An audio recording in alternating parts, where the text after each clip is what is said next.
For the first time in more than a decade, there will be an open seat at the Texas Capitol. This all comes as Ken Paxton has now decided to leave the office at the end of his term next year and then run for U.S. Senate. In all, 7 candidates are running for this seat. ION Politics reporter Jack Finks is in our newsroom with a look at who's running. And Jack, I would believe that this would create quite a shakeup. Oh, yeah. And Amelia, of the 7 candidates, 3 of them are running in the Democratic primary in March. They are attorney and former FBI agent Tony Box, former Galveston Mayor Joe Jaworski, and State Senator Nathan Johnson of Dallas.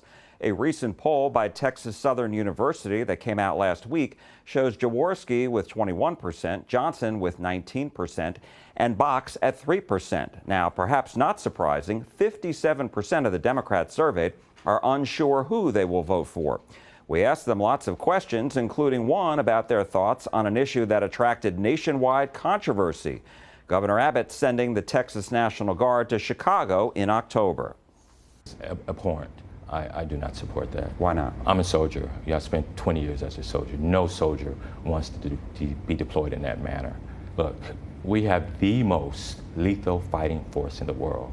We should never use our people, our military, against our own people. That is not the appropriate manner to use military. And so I'm not supportive of using greatest fighting force in the world against Americans.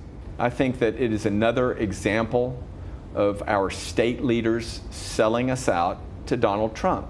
And I'll tell you why they're doing it.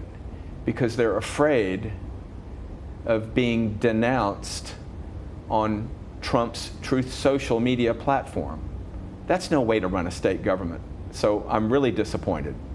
And if you were Attorney General, would there be anything you would do, or is that not something that you would feel like you'd be able to challenge? Oh, I think I would challenge it. Oh, you would? Oh, sure. I think the president's actions are illegal. And I think the governor, who is the commander-in-chief of the Texas State National Guard, has the power to deploy them for state purposes. But simply acquiescing to Trump's ridiculous demands to send Texas reservists, Texans who have families, who have jobs, who have kids, to disturb their lives and send them to Oregon for a stunt by the President of the United States when he's lying to the public about there being an insurrection in Oregon, that's an abuse of his authority. Abbott should have stood up to Trump, and our Attorney General Ken Paxton should have sued to stop it. The Texas National Guard members who went to Illinois returned to the Lone Star State before Thanksgiving.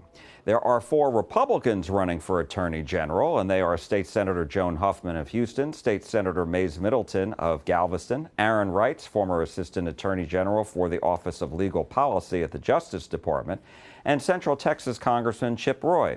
We will hear from all of them coming up at 5. Amelia? Okay, thanks, Jack, for all of those updates. We appreciate it.